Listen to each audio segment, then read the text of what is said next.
Hello, everyone. Welcome to Toby's Talk Show.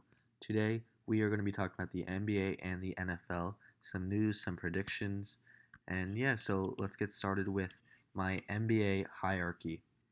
So, for my championship contenders, I got the Rockets, the Clippers, the Lakers, the Bucks, the Sixers, the Celtics, and the Warriors. So, I'll go through all of them. So, the Rockets, I think Westbrook and Harden will be a lot better than Paul and Harden because Westbrook's a facilitator. Paul is very good. Don't get me wrong. He's a great point guard, a great leader. But I think Westbrook could bring more to the team, more scoring. He could spread the floor more, and I think they will work well together. And I think they could go farther than maybe the second round. Maybe they could somehow beat the Lakers or the Clippers. I could definitely see that. The Clippers, Kawhi, Paul George. Paul George will be out for a month, but I do think that when he comes back, they will be the best team in the league. They have the two best two-way players in my opinion in the league, Paul George and Kawhi. And their supporting cast is very good with Lou Williams, with Montrezl Harrell, with Landry Shamet, Patrick Beverly, etc. They have a very good team. The Lakers as well, two great superstars, Anthony Davis, LeBron. They complement each other very well. LeBron may not have the defense, but Anthony Davis does. They just complement each other very well. And they also have a pretty good supporting cast, not as good as the Clippers, but they have Danny Green, Rondo, McGee. Howard looked good so far in the preseason, so hopefully he could keep that up. The Bucks, they were a proven team last year. They looked good. They did lose Mirotic, and they did lose Brogdon, but I think Giannis is so good that he can carry this team. And I think that they will make at least the Eastern Conference Finals next year against the Philadelphia 76ers. That's my prediction for the Eastern Conference Finals. They got Josh Richardson, Horford. They did lose Jimmy Butler, but I think they will still be and JJ Redick. But I think they'll be very good. Josh Richardson for uh for JJ Redick. I'll take that any day. Josh Richardson's a very good shooter, 3-and-D guy. He has an offensive game. I like him a lot. I think he's very good for that team. And Al Horford, we know he's been very good for 10 plus years. He was on the Hawks, and he was on the Celtics these past few years, and I think he could help with his team shooting wise, leadership wise, defensive wise. I think he's very good. I think the Sixers will be very good this year, and they do have a pretty good bench. They have Trey Burke, Kyle O'Quinn, and they brought back James Ennis, Mike Scott, and a few other guys. So I think they'll be very good. The Celtics, we know they lost two big guys, Horford and Irving, but they did have a pretty good free agency in my opinion. No one really thought that. No, people thought they were going to have a really bad free agency, but they had Kemba Walker, they had a Cantor, so they did lose Marcus Morris, but I think they'll still be very good. Hopefully, Jason Tatum, Jaylen Brown take that next step from a pretty good starter to an all-star, and Brown has something to prove this year because he's looking for a contract, a big one. The Warriors, they might start off the regular season pretty rocky without Klay Thompson. D'Angelo Russell to get used to the system, but I think that big four, even with the KD loss, I think they'll be very, very good. And they've proven themselves and they have the experience. Good, but not finals good, so could make Eastern Conference, Western Conference Finals. I don't think that they are ready for the finals. Maybe if they do some trades, but those are the Jazz, the Nuggets, the Trailblazers, and the Nets. So the Jazz, they added Mike Conley, they added Bogdanovich. They look a lot better. Their team looks a lot better. Mike Conley's a great veteran for them, and Bogdanovich is a very good shooter. I could see them taking a big leap this year. Nuggets, they were the number one seed last year, and they kept pretty much their same team. Porter Jr. is playing this year, so watch out for him. And if some players like Jamal Murray take a step, Porter Jr. plays well. Gary Harris takes a step. Millsap keeps his defense leadership, everything else in check, and Jokic keeps getting better, then they could be a team. The Trailblazers, they added Whiteside. I don't know how Nurkic is doing. He'll probably be out for a few months, but Lillard's always good. McCollum's still there. I think they'll be a good team, but just they won't be able to make the finals. The Nets, we know who they added, Irving and Durant, probably the biggest winners in free agency. But they do not have Durant this year. He said he would be out all year. I think Irving could lead them, since the East is a lot weaker than the West, to the second round, maybe the Eastern Conference Finals if they get lucky. But I just don't see them being the Bucks, Sixers, or Celtics. For sure, playoff teams, but not going far. I got the Raptors. They did lose Kawhi, as we know, but They got Siakam, who's looked good, and I think he'll have a very good year this year. Gasol, who's still good. They have Kyle Lowry, so they're definitely not out of it. I think they'll make the playoffs for sure, but I don't think they'll go far. The Pacers not gonna have Oladipo till February, but they did get Brogdon, T.J. Warren. I like their team. They have Turner. They have Sabonis, so I think they'll be good. Good chance to make the playoffs. Kings, Thunder, Heat, Magic, Pelicans, Pistons, Spurs, and Hawks. The Kings, I mean, they surprised a lot of people last year. Fox, I think, will take another big step. He'll look good contract year, something to prove. He's having contract extensions right now, but if they don't give it to him, I think he'll definitely prove something during the season. He averaged 20 points a game last year. They kept pretty much their same team, so I think it's just the youth getting better and better. The Thunder, people are, I think, really doubting them, but they have Chris Paul, Gallinari, Gilgis looks very good, Adams. So I think they could make the playoffs. They might not, but they're not going to be like one of the worst teams in the league. The Heat, Tyler Herro has looked amazing. They have Jimmy Butler. So I think they could make the playoffs, but they don't have the best supporting cast. They have Bam Adebayo, but and Dragic, but I just don't see them going really far, or maybe not even make the playoffs because they don't have the greatest bench. Their cap space isn't looking good. They traded their picks. The Magic, they were the eighth seed I think, or no, seventh seed against the Raptors. They got the first win in the playoffs against the Raptors, but then they lost the next four. But they have pretty much their same team, so I don't see them getting better, getting worse, but probably staying around the 8, 7, 9 seed. Pelicans, we know they made some trades and they had a really good free agency. Derek Favors, JJ Redick. They got Zion, they got Lonzo, Ingram, Hart. So their youth looks good. They got some veterans that could help the team a lot. They could make the playoffs for sure. It depends how the youth plays. How depends how Lonzo, Ingram, Zion plays. The Pistons, they added Sekou Demboya. I don't really know. Oh, and of course Derrick Rose. So they could have a good year, I think, but they're not gonna improve drastically. I don't think they're gonna do terribly either. Blake Griffin, supposedly their rumors might get traded if they do terribly, but I don't think they will do terribly. So I think they'll be fine. The Spurs, I mean, they're the Spurs. Always the eighth, seventh seed these past few years. I think they'll stay the same. And the Hawks, they have a lot of good youth. Cam Reddish, they have the fourth round, the fourth pick in the draft. I'm forgetting his name, but I think he's very good. DeAndre Hunter, there it is. Trae Young, who's looked great. Kevin Huerter, John Collins. They have a very young, solid team. Depends how they play, obviously. Middle and lottery teams I have is my next category, so they probably won't make the playoffs, but they won't be the worst teams in the league. Timberwolves, Bulls, Mavericks, Knicks. Timberwolves, they didn't really improve anyway. They lost Derrick Rose. Cat could have a great year, but I just don't see Wiggins improving that much. And yeah, so they'll be like an okay team. The Bulls, they got Kobe White. They still have a young team, so it really just depends. The Mavericks, they have Kristaps and Doncic. I don't really know how they're going to play together, but hopefully that works well for them. They just don't really have the best supporting cast. They have Marvin Boban, they have DeLon Wright, but I just don't see them doing much damage. And the Knicks, they got a lot of good free agents. I'm a Knicks fan, so I'm hoping for the best, but I just don't see them doing much. They got Randall, Marcus Morris, Bobby Portis, but I just don't see them going far. Then we have the try again next year teams. They're already eliminated. They're not going to do anything. The Suns, I didn't really understand their draft position there, getting Cam Johnson. They didn't really have a big free agency. They got Rubio, but Rubio's not much. The Hornets, we know the Hornets. They get lost Kemba for Terry Rozier. Once you lose Kemba, you're not going to do that well. The Cavs, so they're a young team, new coach. I just don't see them doing much. It's pretty much just a year to see how the young guys do. The Wizards, John Wall's going to be out for most of the year. Bradley Beal did just sign a contract extension, but they don't have a really good team at all. So, and the Grizzlies, they have a very young team. Brandon Clark, John Morant, Grayson Allen. They don't have and obviously Jaren Jackson Jr. Josh Jackson's going to be in the G League for them. So they have a very young team. It's going to be just like the Cavs. Just a year for the young guys to do well.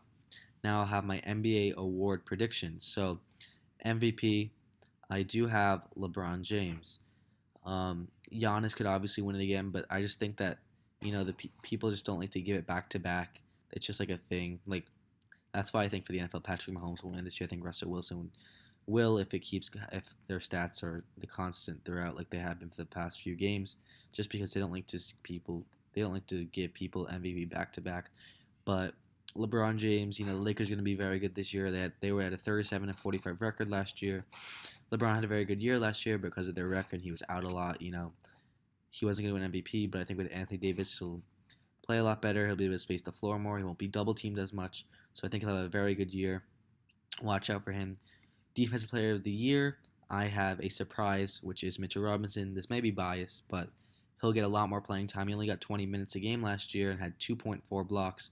He was second in blocks per game as a rookie last year, and I think because he'll get more minutes, he'll get more blocks, he'll play better defensively. He's still growing, he's still learning, and I think that this year will be not a major league for him defensively, but I think he'll do a lot better defensively and just be known as one of the best defensive players in the league. Doc Rivers, Coach of the Year. I mean, the Clippers are gonna have a very good season, which is why I have Doc Rivers, and they were the AC last year, so I think they went 42 and 40. I think I'll have them going 60 and 22 this year. So I think with that 18 win increase and just how good of a team they have, I think Doc Rivers will win Coach of the Year. My most improved is Lonzo Ball, and that is because you know, as you can see, his shooting form looks a lot better. Um, in preseason, he made 5 for 5 from the free throw line, so obviously his shooting is getting better. Um, I think this is a great situation for him. He has a dynamic duo with Zion. There's no pressure relay. His dad's leaving him alone, and he could lead the team as a point guard slash shooting guard, depending on how Alvin Gentry wants to run the team. Rookie of the Year, I have Zion Williamson. He has been a little injury prone, but I think he'll be fine during the year. Preseason looked really amazing. He had like 24 points, averaging I think in like the last three preseason games. So he looks very good. Great situation for him, as I said, with a point guard with Lonzo. And I think he's still just too big and athletic for the NBA. Like I just don't see anyone that could really stop him. Sixth man of the year, I have Spencer Dinwiddie. This is because I think Kyrie will be a great mentor for him. I think the team will play a lot better, and the team has upgraded. So I think that it'll give him a better opportunity. I think he's only getting better. And I feel like I said before, I don't think they'll give it to Lou Williams again, even though I think he'll deserve it, just because they don't like giving it back to back. And next is my NFL hierarchy. So for my hierarchy, I have number one, the actually I'll start number 10. Number 10, I have the Carolina Panthers. They did beat the Bucks. Their defense looked amazing. Kyle Allen looks like he's not going to be a superstar in the league, but he can lead a team to a win. I think he's 4-0. I think in his start, so he looks good, but he doesn't look great. And I think he could lead the team to 9-7 season. Probably that's my prediction if he starts the rest of the way, depending on if Newton comes back and they want to start him. But that's why I do have the Panthers at number 10. Vikings at number 9. Kirk Cousins, after his little downfall and people were doubting him, he really showed out and he really proved that, these past few games that he is deserving of his money. He still has a lot to prove. It's not over yet. People aren't going to just hop off and say, oh, but I think they killed the Eagles. Their secondary is, horrendous, but I do think that Kirk Cousins will show people that he deserves his money. I think the Vikings will win a few more games not a few more games. I think they'll win a lot. I think they'll go 9-7 as well. The Ravens are number 8. They're 4-2. Their division is terrible. The Browns are 2-4. The Steelers are 2-4, and the Bengals are 0-6. So I think it'll be an easy win in the division for them. So they did just beat the Bengals 23-17.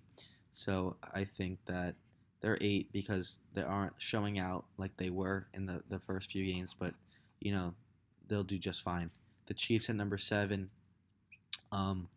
They did lose this week to the Texans. The Texans are a very good team, but if you are contending for Super Bowl, you should be beating the Texans, and that is why I have them number 7. They have lost the last 2 games, so they have a lot to prove Thursday. And number 6, the team that beat them, the Texans. I have the Texans at number 6. They, beat one of the best teams in the league. Deshaun Watson's not getting sacked as much. I think he had 0 sacks last game, so it's showing how Laramie Tunsil's really helping out. And I think that Deshaun Watson keeps improving. DeAndre Hopkins is, I think, this is the best receiver in the NFL. And I think, they'll do very well this season. Seahawks number 5. Russell Wilson is my MVP right now. He's playing lights out. Tyler Lockett's always a good receiver. DK Metcalf looks good, speedy, quick. Their offensive line is looking better than people expected. Their defense is very good with Clowney and Wagner leading it. And I think they'll win their division over the 49ers, and I think that they can make a run in the playoffs. Saints at number 4.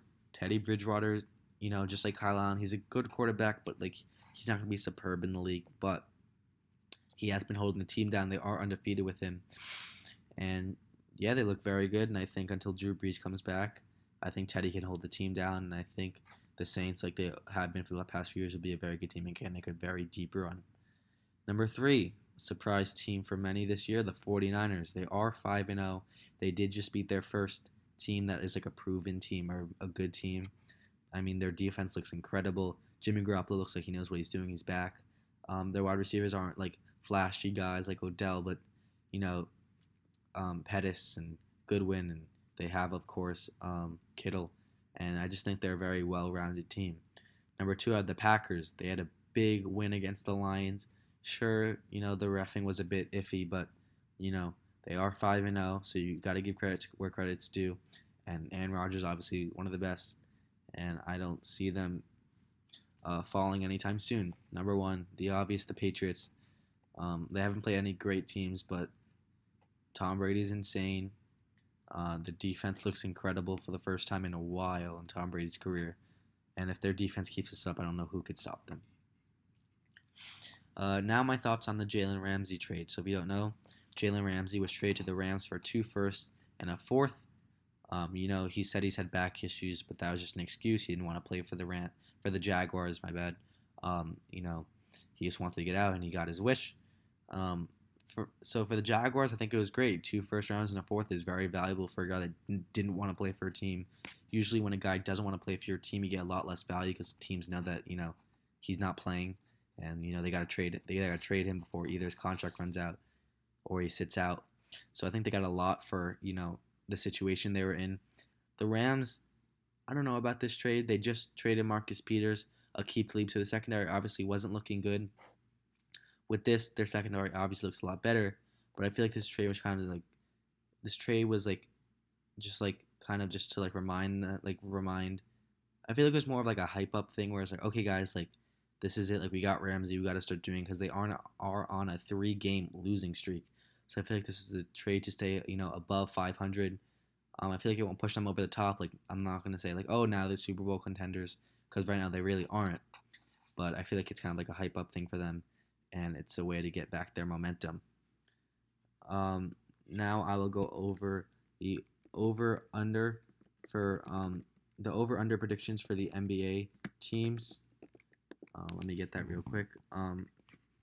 So let's look. So we'll start at the bottom. So the first is the Charlotte Hornets. So they predicted 23.5. Honestly, guys, I think it's going to be lower. The Hornets are just not a good team. Overpaid players. Their best player is Terry Rozier, so that must show you something. So I have them going probably 20 wins, 20 and 62. Cleveland Cavaliers 24.5. I think it'll be very close to that. I think Sexton's good. I like Garland a lot, but I'll say the under, probably 23 wins. They aren't a good team at all. The Wizards 26.5. I'll say over. I think Bradley Beal's good enough. I think he's a very, very good player. I think he could get them to 28-ish wins. New York Knicks 26.5. As a Knicks fan, that's kind of disrespectful. I'll take the over on that one any day. A lot of good vets. Our young guys, Knox, Robinson, R.J. Barrett, I think will do better than that. I have us going 30. I have the Knicks going the 32 win range, so I'll take that over any day. Memphis Grizzlies 27.5. I had them under. They're too young of a team. No experience. No great vets. I just don't see them winning a lot of games. Phoenix Suns 28.5. I will take the under. I feel bad for Booker, but it just seems like they have the same tragic team every year, and I don't see them doing much. Oklahoma City Thunder 31.5. I'll take the over on that. I think they'll get 36 wins. They're a good team. Like I said, people are doubting them. Chicago Bulls 32.5. I'll take the over on that. I think they're a pretty good team. I think they have a chance to obviously make the playoffs. Levine, Markkanen, and Wendell Carter. I think they're all very good players. and I think they could do some damage in the East. I have them probably going 38 wins to 40. Atlanta Hawks 33.5. I will take the over. They are a very young team, but I think Trae Young can lead that team to probably 40 wins. Minnesota 35.5. I'll definitely take the under. Like I said, they didn't improve. They just lost some players in free agency. They aren't a good team. They don't have the greatest depth. Cat's really their only shining star right now. It's going to be interesting to see what Culver does. And yeah, Sacramento Kings 37.5 wins. I will take the over. Hield and Fox, I like them a lot. I think they'll be a great duo. Bagley looks good. Giles is getting better. Bogdanovich is very good. I like them a lot. I think they could get the 8 seed maybe. I'll take 40 wins on the Kings. I think I forgot how to say the Timberwolves win projection, or what I think they'll get. I'll give them 30 wins. Pistons 37.5. It really depends if they're doing really poorly. They're going to trade Griffin and just tank. So I think they'll do pretty good to start the season. So I'll give them 40 wins as well. They're a good team. They didn't really change much. I think I like the Derrick Rose act. I like I like the wow, that's a bit of a tongue twister. I like the Derrick Rose. Wow, I like the Derrick. Ooh, Jesus. I like the Derrick Rose acquisition. I like the Derrick Rose pickup. Um, so I probably have them going 40 wins. The Pelicans, I like them a lot. I don't like them at 39.5 wins though. They're a good team. I have them getting 36 wins. But they're still, like I said, they're still very young, so I just don't know, and we don't know how the young guys will show out. Mavericks 40.5. I'll definitely take the under on that one. They're too young of a team. Doncic is obviously very good. We know that, but I just don't see them getting over 40 wins. Kristaps, we don't know how he'll bounce back. I'll give them 38 wins. Magic 41.5. I'll definitely take the under on that one. They're a good team, but 41 wins, if you think about it, winning one every 2 games is a lot, especially for the Magic. I'll have them getting 38 wins. Miami Heat 43.5. I will take the under on that. They have Jimmy Butler, they have Tyler Herro, but like I said, they don't have a great depth. So I will take probably 39 or 40 wins on the Heat. Brooklyn Nets 43.5. I think that'll be very close. I think they're a team that'll get 42 wins. That's my prediction. So I guess I'll take the under on that one. San Antonio 46.5. Like I said, they'll probably slide to the 8th or 9th seed. 46 wins is probably like the 6th, 7th seed in the West. So I'll take the under. I think they'll get 42 wins. Portland Trailblazers 46.5. I'll take the over. I like their team a lot. They didn't lose much. I'll have them getting 48 to 50 wins. The Raptors 46.5. They're a good team, like I said, but 46.5 is a lot for them. I think they'll do fine. I think they'll be the 6th to 5th seed in the East. They're now in the West, and I'll give them 43 to 44 wins. The Pacers 46.5 wins. I think because Oldie was out till February, they won't win that many games to start, and I think when he comes back, they'll win a lot. I'll give them 42 since they'll have a slow start. Golden State Warriors 47.5. I like the Warriors. Like I said, Russell and Curry I think could carry that team, but I think until Clay comes back, they won't win as many games as people think they will. I'll give them, but I think when he does come back, they will win a lot of games. I think they'll win 50 games because I think Russell and Curry can do damage. So I'll take the over. Boston Celtics 48.5 wins. I like their team a lot. They didn't, like I said, even though they lost key players, they added players back. I think Kemba could do very well on a good team with some depth. I'll give them 52 wins. Lakers 50 wins. I'll take the over on that any day. Like I said, LeBron and AD complement each other so well. I'll give them 56 to 58 wins. I think they'll do great this year. Denver Nuggets 52.5. They didn't really change much. I don't know. I think they probably had 58 to 60 wins last year. I think they'll have the same, so I'll definitely take the over on that. I'd say 56 to 60 wins for them. The Clippers 53.5. Paul George will be out for a month, but I do think that they'll do very well even without Paul George, as we know how good of a leader and how good of a player Kawhi is. I think they'll get 60 wins for the season, so I'll take that over. Jazz, I like their team, but the West is very hard, so I don't think they'll do that amazing. I think they are a very good team, though. I'll give them 50 wins, so I will take the under for 53.5. The Rockets 53.5. That's kind of tough because you don't really know how Westbrook and Harden will gel together after being away from each other for 5 years. I think 53.5. I think I think it will take a while for them to gel. So I'll give them 51 wins. That's my prediction for the season. So I think I'll take the under on that one. Philadelphia 76ers 54.5 wins. I like the Sixers a lot. I think in the East they'll do some damage. 54.5 wins, that's probably where I had them at 54 wins. So I will take the under since I think they won't do, I don't think they'll get over 55 wins. Milwaukee Bucks, 57.5 wins. That's a lot. So if you take the under 57 wins, that's 57 and 25. It's a very good record. I think they had 60 wins last year. I have them getting probably 58 to 59 wins this year. So I guess I'll take the over on that one. They are a very good team. They lost players, like I said, but I think they'll do very well. And lastly, I want to just talk about probably the game of the week: Cowboys versus Eagles. So the question I have for the Cowboys versus Eagles game is which team is in more trouble if they lose? I think it's definitely the Cowboys, not just the team in general, but I think Jason Garrett is in trouble. I think Dak Prescott might lose money if he loses this game for his next contract. I think the defense, they have a lot to prove, showing that they just gave a 24 points to the Jets, a 92-yard touchdown. And I just think, this Cowboys team has a lot to prove, and I think they're going to show the team that they really are on Sunday night. The Eagles, I think that, this is a must-win game for them as well. But I think the Cowboys, they lost three straight, and this is a must-win game for them because if they lose, Jason Garrett might be fired, and the whole team might just blow up after that. The Eagles, I think, they have the experience. Carson Wentz is very calm. I think the whole team's not going to freak out if they lose, but I think if the Cowboys do lose, there might be some problems down in Texas. Thank you guys so much for watching. I hope you enjoyed. Please leave comments on some topics you guys want to see next time, and peace out.